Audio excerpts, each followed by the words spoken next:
Денеска чествуваме еден голем јубилеј, 30 години високообразовна дејност, имено на 19.6.1995 година со одлука на управата на тогашниот универзитет Кирил и Методи, а по одобрение на тогашното Министерство за образование и физичка култура, Висшата педагошка академија премина во педагошки факултет и со тоа од 2 годишни студии тие прерасна во 4 годишни студии.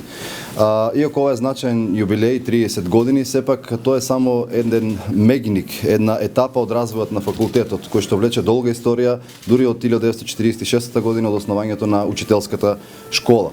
Од тогаш па наваму многу води истекоа, факултетот се искачи на многу скалила, се формираше факултетот за образовни науки, а во 2007 година прво се интегрираше и беше дел, јадро на формирањето на универзитетот Гоце Делчев, од 2011 година го формиравме факултетот за образовни науки, во кој ги интегриравме сите тогаш дисциплини од современата педагошка наука.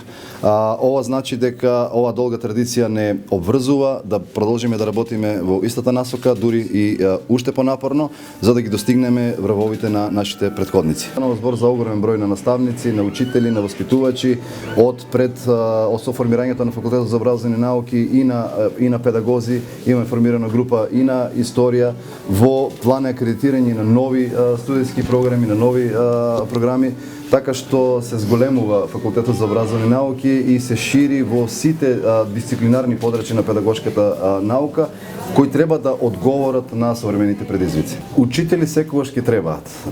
Да, се согласувам дека финансиската состојба е навистина таква каква што е, но видете, сите ние ова го работиме првенствено од љубов кон професијата. Значи, новите трендови, особено развојот на информатичката технологија, особено сега појавата на вештачката интелигенција, носат сериозни предизвици и токму тие причини реков дека пред факултетот стои нов предизвик. Ние сме во постапка на акредитирање на нови студиски програми, меѓу другото една од тие е и она што е сега тренд, дигитална педагогија.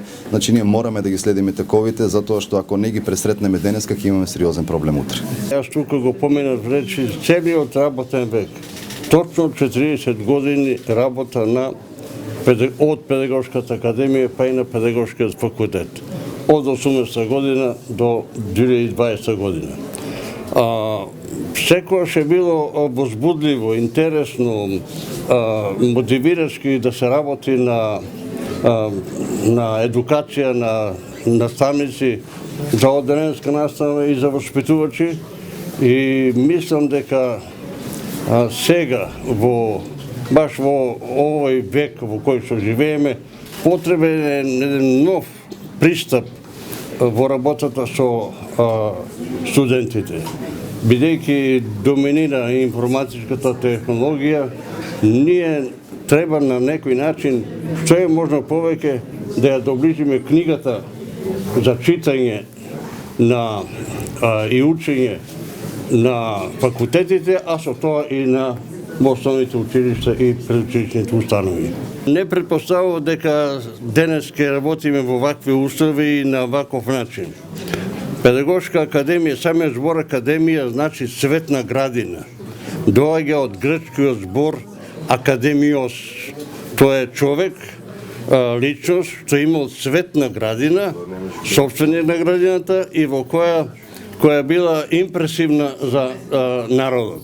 Така и Платон ги држал своите предавања во градината и од таму јас се сеќавам на еден мој постар колега, професорот Иван Григоров, тогаш ми рече, јас млад, дојдов овде на 26 години, рече, Блаже, ова е еден вид цветна градина, како ќе работиме, како ќе се однесуваме, такви ќе ни бидат и нашите наставници и воспитувачи.